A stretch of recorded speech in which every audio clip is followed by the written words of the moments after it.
السلام علیکم۔ میں ظہیر میاں اپنے یوٹیوب چینل ظہیر روحانی فائدے میں اپنے سبھی ویورز کا استقبال کرتا ہوں۔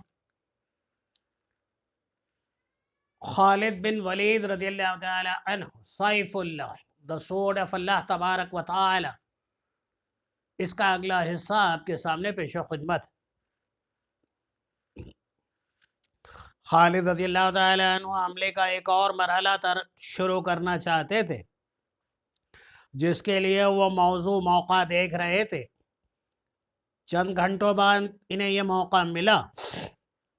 دونوں فوجیں تھک گئی تھیں۔ رومیوں کو پتہ چل گیا تھا کہ ان کے سالار اعلیٰ ان میں نہیں، البتہ پورے رومی سالار پورے جوش و خروش سے لڑ بھی رہے تھے اور لڑا بھی رہے تھے۔ خالد رضی اللہ تعالیٰ عنہ نے 4000 نفری کے محفوظ کو، جس کے سالار یزید بن جبل تھے، دشمن کے قلب پر حملے کا حکم دیا۔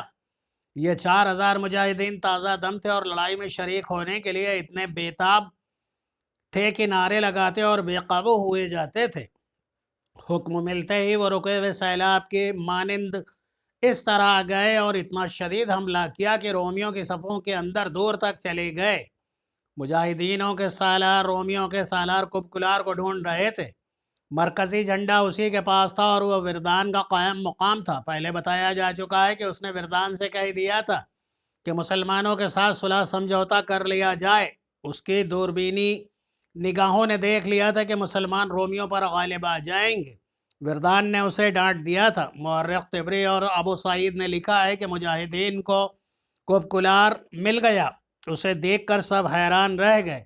وہ سالار لگتا ہی نہیں تھا، وہ تو جنگ سے لا تعلق کھڑا تھا۔ اس نے اپنے سر پر اس طرح کپڑا لپیٹا ہوا تھا کہ اس کی آنکھیں بھی ڈھکی ہوئی تھیں۔ اس کے محافظوں نے بے دلی سے مقابلہ کیا، شاید اس کے لیے کہ وہ اپنے سپہ سالار کو نیم مردہ سمجھ رہے تھے۔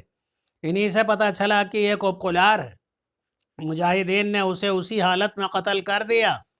بعض مورخوں نے خیال ظاہر کیا ہے کہ کبکلار نے اپنی آنکھوں پر اس لیے کپڑا ڈال رکھا تھا کہ وہ اپنے لشکر کا قتل عام نہیں دیکھ سکتا تھا۔ اس کی قوت برداشت جواب دے گئی تھی۔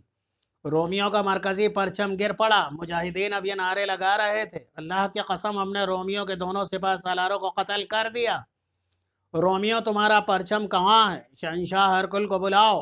رومیوں تمہاری سلیبیں اور جھنڈے کہاں ہیں؟ مجاہدین اسلام تو اپنے اللہ اور اللہ کے پیارے رسول صلی اللہ علیہ وآلہ وسلم اور ایک عقیدے کی خاطر لڑ رہے تھے، لیکن رومی جن کے حکم سے لڑ رہے تھے وہ مارے جا چکے۔ مجاہدین کے پاس ایمان کی قوت تھی تو جادو کی طرح رومیوں پر غالب آ گئے تھے۔ رومی بھاگنے لگے۔ ان میں سے کچھ بیت المقدس کی طرف بھاگے جا رہے تھے، کچھ غزہ اور بعض یفا کی طرف۔ رومیوں کی جنگی طاقت کو مکمل طور پر تباہ کرنے کے لیے خالد رضی اللہ تعالیٰ عنہ نے اپنے سوار دستوں کو حکم دیا کہ بھاگتے ہوئے دشمن کا تعاقب کریں اور جس سے بھی پالیں اسے زندہ نہ چھوڑیں۔ وہ ایک عبرتناک منظر تھا۔ رومی جانیں بچانے کے لیے ادھر ادھر بھاگ رہے تھے اور مسلمان سوار ان کے تعاقب میں جا رہے تھے۔ انہیں برچھیوں میں پرو رہے تھے یا انہیں قتل کر رہے تھے۔ ان رومیوں نے اپنی تعداد پر بھروسہ کیا تھا۔ شراب کے نشے کو وہ اپنی طاقت سمجھتے تھے۔ انہوں نے مسلمانوں کو غریب و نادار سمجھ کر انہیں ایک ایک دینار پیش کیا تھا۔ تب خالد رضی اللہ تعالیٰ عنہ نے کہا تھا کہ تم سے دینار تو ہم لے ہی لیں گے۔ اب ان رومیوں کو کہیں پناہ نہیں مل رہی تھی۔ ان کا میدان جنگ میں اتنا جانی نقصان نہیں ہوا تھا جتنا میدان جنگ سے بھاگتے وقت ہوا۔ ان میں سے خوش قسمت وہ تھے جو بیت المقدس پہنچ گئے اور شہر میں داخل ہو گئے تھے۔ یہ قتل عام اس وقت رکا جب سورج غروب ہو گیا اور اندھیرا اتنا کہ سواروں کو اپنے گھوڑوں کے سر نظر نہیں آتے تھے۔ اس وقت خالد رضی اللہ تعالیٰ عنہ اپنے خیمے میں تھے۔ انہیں بتایا گیا کہ داؤد نام کا عیسائی عرب ان سے ملنے کے لیے آیا ہے۔ خالد رضی اللہ تعالیٰ عنہ نام سنتے ہی باہر کو دوڑے۔ خالد رضی اللہ تعالیٰ عنہ نے اسے گلے لگا لیا اور بولے، خدا کی قسم داؤد، تو نے صرف میری جان نہیں بچائی، تو نے میری فتح آسان کر دی ہے۔ کوئی بھی انعام کافی نہیں ہو سکتا ہے جو میں تجھے دوں۔ کہاں ہیں تیرے بیوی بچے؟ کسی نے ان پر ہاتھ تو نہیں اٹھایا؟ نہیں ابن ولید، داؤد نے کہا، میں تو کوئی انعام لینے نہیں آیا، مجھے انعام مل چکا ہے۔ دیکھ میں زندہ ہوں، میرا سارا خاندان زندہ ہے۔ اب ایک انعام مجھے یہ دے دے کہ یہ راز تیرے سینے میں رہے کہ میں نے تیری کسی طرح سے مدد کی تھی۔ روم کی شہنشاہی زندہ ہے، ابھی تو اس شہنشاہی میں داخل ہوا ہے، تیرا راز قیصر روم تک نہیں پہنچے گا۔ خالد رضی اللہ تعالیٰ عنہ نے کہا، اور خدا کی قسم تو مال غنیمت میں حصے کا حقدار بھی ہے، میں تجھے حصہ دوں گا، تو جو مانگے گا وہ دوں گا۔ چند روز بعد مدینے میں عید جیسی خوشیاں منائی جا رہی تھی۔ خالد رضی اللہ تعالیٰ عنہ نے امیر المومنین ابو بکر صدیق کو رضی اللہ تعالیٰ عنہ کو خط لکھا تھا کہ 3 گنا طاقتور رومیوں پر کس طرح فتح حاصل کی گئی ہے۔ ان میں سے 50,000 رومی ہلاک ہوئے ہیں، اس کے مقابلے میں شہید ہونے والے مجاہدین کی تعداد 450 تھی۔ خالد رضی اللہ تعالیٰ عنہ کا یہ خط پہلے مسجد نبوی میں پڑھ کر سنایا گیا، پھر مدینے کی گلیوں میں لوگوں کو اکٹھا کر کے سنایا گیا۔ لوگوں نے ناچنا کودنا شروع کر دیا، وہ ایک دوسرے سے بغلگیر ہونے لگے، مدینہ فتح اور مسرت کے نعروں سے گونجنے لگا۔ خالد رضی اللہ تعالیٰ عنہ نے امیر المومنین کو یہ بھی لکھا تھا کہ اب وہ دمشق کو محاصرے میں لیں گے، جو شام کا یعنی رومی شہنشاہی کا بڑا ہی اہم شہر تھا۔ روم کی شہنشاہی بہت ہی وسیع تھی۔ جب مدینے اور گرد و نواح کے لوگوں کو یہ خبر ملی کہ خالد رضی اللہ تعالیٰ عنہ نے رومیوں پر ایک اور فتح حاصل کر کے دمشق کی طرف بڑھ رہے ہیں، تو کئی مسلمان خالد رضی اللہ تعالیٰ عنہ کے فوج میں شامل ہونے کے لیے تیار ہو گئے۔ ان میں سے ابو سفیان بھی تھے، جو مشہور شخصیت تھے، وہ اپنی بیوی ہند کے ساتھ روانہ ہو گئے۔ 1352 سال پہلے ماہ اگست کے ایک روز جب مدینے میں مسلمان اجنادین کی فتح پر خوشیاں منا رہے تھے، مدینے سے بہت ہی دور شمال میں روم کی شہنشاہی کا ایک اہم شہر حمص پر مایوسی اور ماتم کی کالی گھٹا چھا گئی تھی۔ رومیوں کے شہنشاہ ہرکل کے محل میں قہر اور غضب کی آوازیں گرج رہی تھی۔ بصرہ کی شکست کی خبر لے جانے والا قاصد اگر وہاں سے کھسک نہ آتا تو ہرکل غصے میں اس کا سر کاٹ دیتا۔ شہنشاہ ہرکل نے غضبناک آواز میں کہا، ہمارے سپہ سالار وردان کو کیا ہو گیا تھا؟ اسے کانپتی آواز میں جواب دیا، وہ مارا گیا ہے۔ وہ کہتا ہے کہ میری تلوار کی ہوا سے ہی دشمن کٹ جاتا ہے، اور وہ کبکلار وہ بھی مارا گیا ہے، اور فاموس وہ لڑائی سے پہلے ذاتی مقابلے میں مارا گیا تھا۔ شہنشاہ ہرکل نے ان تمام سالاروں کے نام لیے جو اجنادین کی لڑائی میں شامل تھے اور جن کی بہادری اور جنگی قیادت پر اسے بھروسہ تھا۔ اسے یہی جواب ملا کہ مارا گیا ہے یا شدید زخمی ہو گیا ہے۔ وہ سب ہلاک یا زخمی نہیں ہوئے تھے، ان میں سے بعض بھاگ گئے تھے۔ شہنشاہ ہرکل کو بتایا گیا اور اب مسلمان دمشق کی طرف بڑھے آ رہے ہیں۔ اس نے ہڑبڑا کر کہا، نہیں، دمشق کی طرف؟ میں انہیں دمشق تک نہیں پہنچنے دوں گا، وہ دمشق ہم سے نہیں لے سکتے، وہاں میرا شیر موجود ہے، توما، دمشق کا سالار توما ہے۔ ہرکل تیز قدم اٹھاتا اپنے شاہانہ کمرے میں چل رہا تھا، اپنی ایک ہتھیلی پر دوسرے ہاتھ سے مکے مار رہا تھا۔ اس کے خوشامدی درباریوں، خاص خادموں اور اس کی خدمت میں حاضر رہنے والی بڑی حسین لڑکیوں کو معلوم تھا کہ جب شہنشاہ اس طرح پریشانی، یاسیت اور غصے کی کیفیت میں ہوتا ہے تو سب سے زیادہ خوبصورت لڑکی شراب پیش کرتی ہے۔ ایک لڑکی جو باریک ریشمی لباس میں نیم برہنہ لگتی تھی، چاندی کے پیالے میں شراب لے کر آئی اور اشتعال انگیز ادا سے ہرکل کے سامنے گئی۔ ہرکل بفرے ہوئے سانڈ کی طرح پھپکار رہا تھا۔ اس نے لڑکی کے ہاتھوں سے تشتری دیکھ کر بڑی زور سے تشتری کے نیچے ہاتھ مارا۔ شراب کا پیالہ لڑکی کے منہ پر لگا، تشتری چھت تک جا کر واپس آ گئی۔ ہرکل نے لڑکی کو دھکا دیا اور وہ دروازے میں جا پڑی۔ ہرکل نے غصے میں کہا، شراب، تم نے شراب اور حسین لڑکیوں سے دل بہلانے اور بس مست رہنے والوں کا انجام دیکھا نہیں؟ تم دیکھ نہیں رہے ہو کہ وہ سلطنت روم کو ذلت اور رسوائی میں پھینک رہے ہیں، اور جنہوں نے ہمیں شکست دی ہے انہوں نے اپنے اوپر شراب حرام کر رکھی ہے۔ اس نے حکم دیا کہ گھوڑے تیار کرو، میں انطاکیہ جا رہا ہوں، میں اس وقت وہاں سے واپس آؤں گا جب میں آخری مسلمان کی بھی لاش دیکھ لوں گا۔ بادشاہ جنگ کے لیے کوچ کرتے تو اس کے لیے بہت سے انتظامات کیے جاتے تھے۔ محافظ دستہ بادشاہ کی من پسند عورتیں ساتھ جاتی تھیں۔ ایسے انتظامات ہر وقت تیار رہتے تھے، مگر اب ہرکل کے تو جیسے اڑ کر انطاکیہ پہنچنے کی کوشش میں تھا۔ اس کے کوچ کے انتظامات کرنے والوں پر قیامت ٹوٹ پڑی اور وہ انتظامات میں مصروف ہو گئے۔ خالد رضی اللہ تعالیٰ عنہ اجنادین میں 7 روز تک رہے۔ انہوں نے اپنے سالاروں سے کہا تھا کہ دشمن کو کہیں سستانے اور دم لینے کی مہلت نہ دو، اسے اتنی مہلت نہ دو کہ وہ اپنی بکھری ہوئی جمعیت کو اکٹھا کر سکے۔ اس اصول کے تحت دمشق کی طرف ان کا کوچ بہت تیز تھا۔ انہوں نے اپنے جاسوس پہلے بھیج دیے تھے۔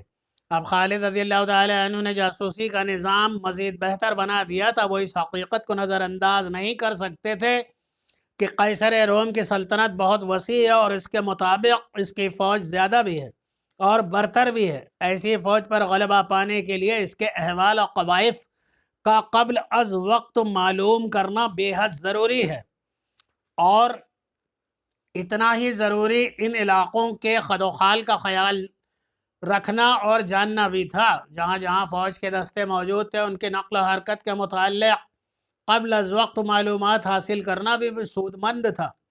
راستے میں بیت المقدس آتا تھا۔ خالد رضی اللہ تعالیٰ عنہ نے اس اہم شہر کو نظر انداز کر دیا۔ اس سے کچھ فاصلے پر آگے چلے گئے، لیکن ایک مقام کو نظر انداز کرنا مشکل تھا۔ اس بستی کا نام فہل تھا، جو ایک مضبوط قلعہ تھا۔ خالد رضی اللہ تعالیٰ نے اس کے قریب پہنچے تو ایک فقیر نے، جو پاگل لگتا تھا، خالد رضی اللہ تعالیٰ عنہ کا راستہ روک لیا۔ خالد رضی اللہ تعالیٰ عنہ نے اسے پاس بلا لیا۔ خالد رضی اللہ تعالیٰ عنہ نے اس سے پوچھا، کیا خبر لائے ہو؟ وہ دراصل خالد رضی اللہ تعالیٰ عنہ کا جاسوس تھا۔ جاسوس نے جواب دیا، اس بستی کا نام فہل ہے، آپ دیکھ رہے ہیں کہ یہ قلعہ ہے، اس کے اندر فوج ہے، باہر کچھ بھی نہیں۔ رومیوں نے ہماری جہاں کہیں بھی ٹکر ہو گئی، اس قلعے سے رومیوں کو قوموں کو دیگر مدد ملے گی۔ خالد رضی اللہ تعالیٰ عنہ نے اس قلعے کا محاصرہ ضروری نہ سمجھا۔ وہ اپنی نفری کم نہیں کرنا چاہتے تھے۔ دمشق کی تسخیر کوئی معمولی نہیں تھی، بلکہ اپنی شکست کے امکانات بڑھتے جا رہے تھے۔ خالد رضی اللہ تعالیٰ عنہ نے ابھی اپنے ایک نائب سالار ابولا اور کو بلایا اور اسے حکم دیا کہ وہ ایک سوار دستہ اپنے ساتھ رکھے اور فہل کا قریب کہیں تیاری کی حالت میں موجود رہے۔ یہاں سے فوج باہر نکلے تو تیروں کی بوچھاریں مارے اور کسی کو باہر نہ نکلنے دیں۔ خالد رضی اللہ تعالیٰ عنہ وہاں رکے نہیں۔ ابولا اور ایک سوار دستہ وہاں روک لیا اور قلعہ بند بستی کے جتنے دروازے تھے ان سب کے سامنے سوار متعین کر دیے۔ سواروں کو گھوڑے سے اترنے کی اور محدود سے فاصلے پر گھومنے پھرنے کی اجازت دے دی گئی۔ خالد رضی اللہ تعالیٰ عنہ کے فوج، جس کی تعداد 20,000 سے کم ہو گئی تھی، بظاہر بے ترتیب قافلے کی صورت میں دمشق کی جانب جا رہی تھی، لیکن اس کے ہر دستے کو اپنے فرائض کا علم تھا۔ ان میں ہراول کا دستہ بھی تھا اور ان میں عقب و پہلیوں کے حفاظتی دستے بھی تھے۔ یہ تمام دستے چوکنے ہو کر چلے جا رہے تھے۔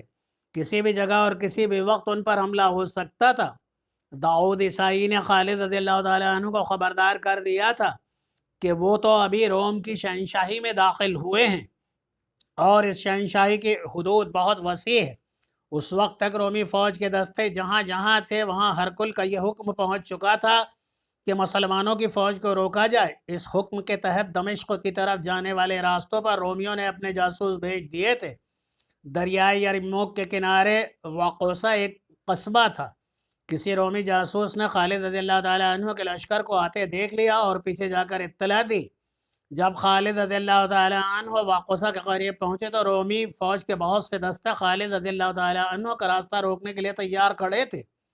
مورخوں نے لکھا ہے کہ اجنادین کی لڑائی سے بھاگے ہوئے رومی فوجی واقوسہ پہنچ چکے تھے۔ انہوں نے بھی ان دستوں میں شامل کر لیا گیا تھا جو مسلمانوں کو روکنے کے لیے جنگی ترتیب میں کھڑے تھے، مگر ان میں کا لڑنے کا جذبہ سرد تھا، کیونکہ ان پر مسلمانوں کا خوف طاری تھا۔ جن کمانڈروں اور سپاہیوں نے ابھی مسلمانوں سے جنگ نہیں لڑی تھی، وہ اجنادین کے بھگوڑوں سے پوچھتے تھے کہ مسلمان لڑنے میں کیسے ہیں۔ انہیں کچھ اس قسم کے جواب ملے، دیکھ لو 30,000 نے 90,000 کو کس طرح شکست دی ہے۔ کہ سپہ سالار سے چھوٹے سے سالار تک ایک بھی زندہ نہیں، اور انہوں نے ہماری آدھی نفری مار ڈالی ہے۔ زخمیوں کا کوئی حساب نہیں ہے، مت پوچھو دوستو، مت پوچھو۔ میں تو انہیں انسان سمجھتا ہی نہیں، ان کے پاس کوئی جادو ہے یا وہ جنات کی جیسی کوئی مخلوق ہیں۔ ان کا ایک ایک آدمی 10 10 کا مقابلہ کرتا ہے، ان کے سامنے کوئی جم کر نہیں لڑ سکتا۔ پوچھتے کیا ہو؟ وہ سامنے آ رہے ہیں، خود دیکھ لینا۔ اور اس نے کہا آنے دو، دیکھ لیتے ہیں۔ دیکھ یہ لیا کہ مسلمان جو بے ترتیب قافلے کی طرح آ رہے تھے، دیکھتے ہی دیکھتے جنگی ترتیب میں ہو گئے۔ عورتیں اور بچے پیچھے رہ گئے اور ان کا حفاظتی دستہ اپنی جگہ پر چلا گیا۔ خالد رضی اللہ تعالیٰ عنہ نے اپنے محافظوں وغیرہ کے ساتھ آگے ہو گئے اور دونوں فوجیں آمنے سامنے ہو گئی۔ پہلے بتایا جا چکا ہے کہ خالد رضی اللہ تعالیٰ عنہ کی جنگی چالوں کا، مجاہدین کے لڑنے کا انداز ایسا تھا کہ دشمن بوکھلا جاتا، پھر مسلمانوں کے حملے کی شدت سے دشمن کے سپاہیوں پر خوف طاری ہو جاتا تھا۔ ان میں سے جو سپاہی بھاگ نکلتے تھے وہ جہاں جاتے اپنے ساتھ خوف ساتھ لے کر جاتے اور اپنی فوج میں پھیلاتے، یہ ثابت کرنے کے لیے کہ وہ بلا وجہ نہیں بھاگے۔ وہ اس خوف کے کو مبالغے کے ساتھ پیش کرتے اور ایسے طریقے سے بیان کرتے تھے کہ سننے والے سمجھ لیتے تھے کہ مسلمانوں میں کوئی معکوف الفطرت قوت ہے۔ اس طرح خالد رضی اللہ تعالیٰ عنہ نے دشمن پر ایک نفسیاتی اثر ڈال رکھا تھا جو ہر میدان میں ان کے کام آتا تھا۔ یہ قوت معکوف الفطرت ہی تھی جو عقیدے کی سچائی، ایمان کی پختگی اور جذبے کی شدت سے پیدا ہوئی تھی۔ مسلمان اللہ کے حکم سے لڑتے تھے، ان کے دلوں میں کوئی ذاتی غرض اور لالچ نہیں تھا۔ وقوسہ کے میدان میں جب رومی مسلمانوں کے علاقے میں مقابلے میں آئے تو ان کے انداز میں جوش و خروش تھا اور جارحیت بھی شدید نظر آتی تھی، لیکن خالد رضی اللہ تعالیٰ عنہ نے جب حملہ کیا تو رومیوں میں لڑنے کا جذبہ اتنا شدید نہ تھا جتنا ہونا چاہیے تھا۔ خالد رضی اللہ تعالیٰ عنہ نے سامنے سے حملہ کیا اور دونوں پہلوؤں کو کچھ دستوں کو پھیلا کر اس حکم کے ساتھ آگے بڑھایا کہ دشمن کے پہلوؤں کی طرف جا کر حملہ کرو۔ مورخوں کے مطابق رومی سامنے کے حملے کو روکنے کے لیے ایسی صورت اختیار کر بیٹھے کہ اپنے پہلوؤں کو دیکھ نہ سکے۔ ان پر جب دائیں بائیں سے بھی حملہ ہوا تو ان کے دائیں بائیں کے دستے مسلمانوں کے دباؤ سے اندر کو سکڑنے لگے اور سمٹنے لگے تو وہ گھبرا گئے اور ان پر خوف طاری ہو گیا جو خالد رضی اللہ تعالیٰ عنہ کے نام سے منسوب تھا۔ اس خوف نے رومیوں کے پاؤں اکھاڑ دیے۔ ان رومی دستوں کے لیے حکم تھا کہ وہ مسلمانوں کو زیادہ سے زیادہ دنوں تک روکے رکھیں۔ وجہ یہ تھی کہ دمشق میں رومی فوج تھی، اس میں دوسری جگہ سے دستے بھیج کر اضافہ کیا جا رہا تھا۔ ہر کوئی اسی کوشش میں تھا کہ اس کے دستے مسلمانوں سے پہلے دمشق پہنچ جائیں۔ اس کے لیے ضروری تھا کہ واقعہ میں مسلمانوں کی فوج کو روک لیا جاتا اور ایسی لڑائی لڑی جاتی جو طول پکڑ جاتی۔ ایسی لڑائی کے طور طریقے مختلف ہوتے ہیں۔ خالد رضی اللہ تعالیٰ عنہ نے رومیوں کو کچھ سوچنے کی مہلت نہ دی۔ رومی بے شمار لاشیں اور زخمی میدان میں چھوڑ کر بھاگ گئے۔ خالد رضی اللہ تعالیٰ عنہ وہاں اتنا ہی رکے کہ اپنے شہیدوں کا جنازہ پڑھ کر دفن کیا اور زخمیوں کو ساتھ لیا اور مال غنیمت اکٹھا کیا اور چل پڑے۔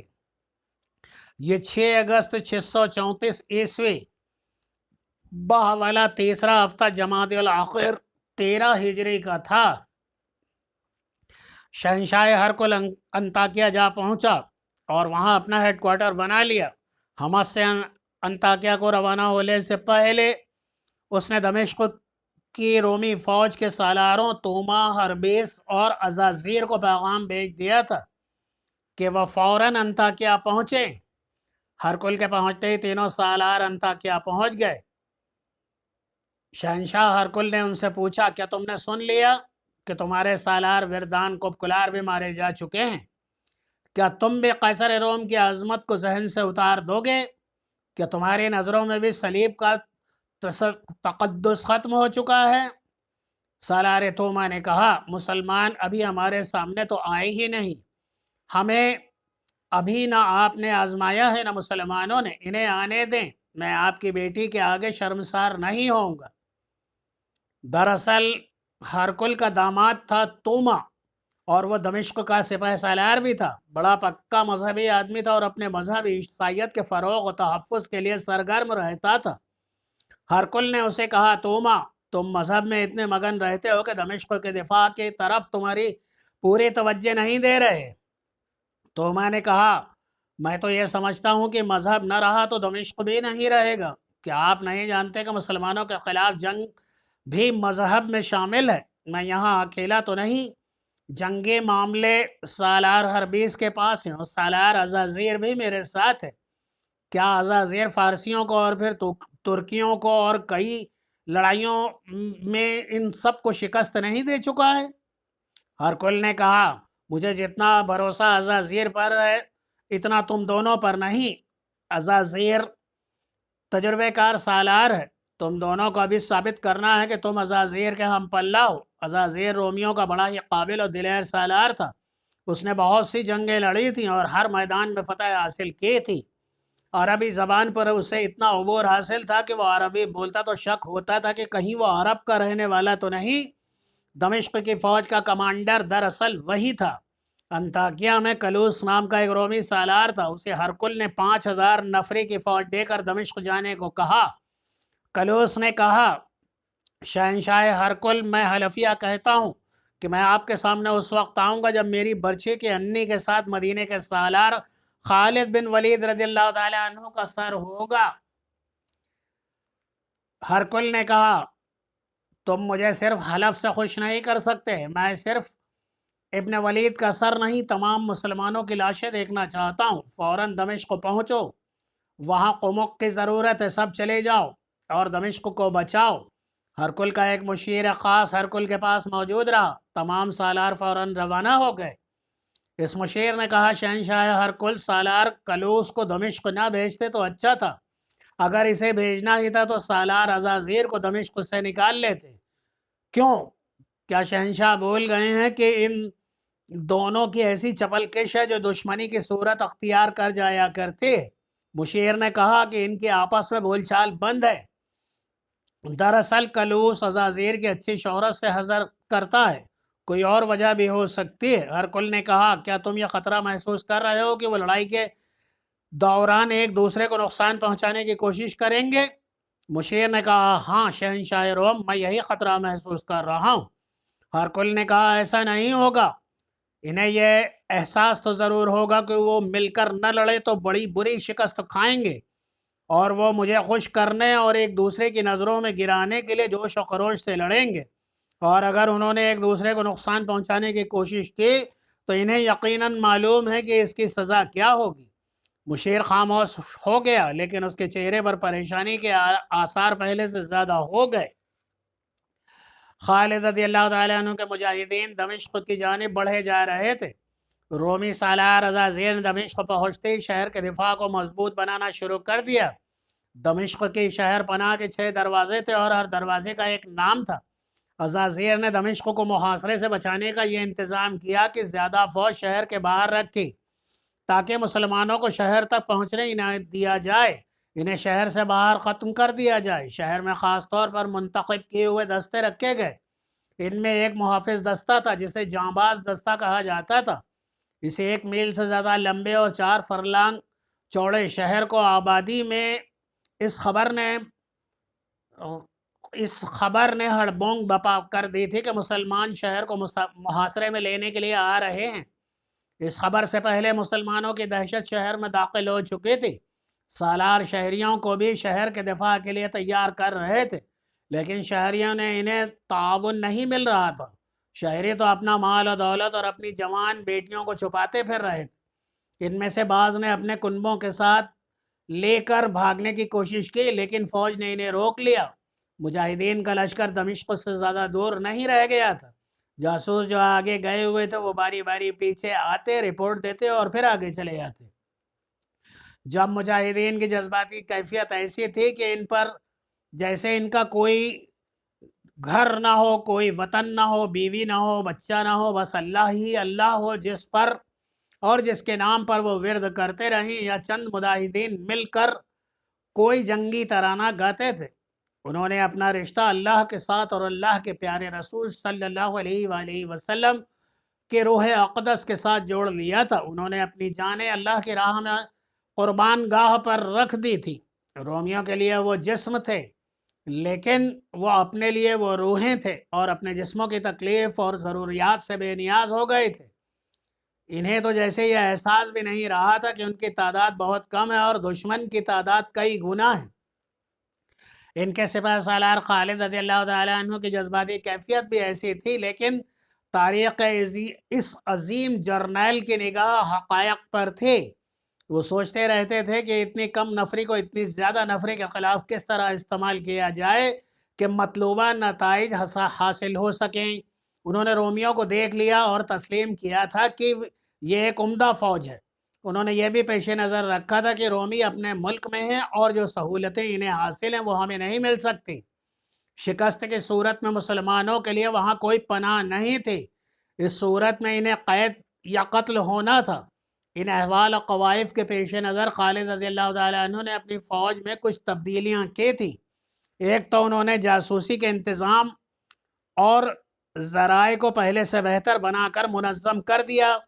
چند اور تبدیلیوں میں قابل ذکر یہ ہے کہ خالد رضی اللہ تعالیٰ عنہ نے ایک سوار دستہ بنایا جس میں 4000 منتخب گھڑ سوار رکھے۔ یہ تیز رفتار اور متحرک دستہ تھا جسے طلیع کہتے تھے۔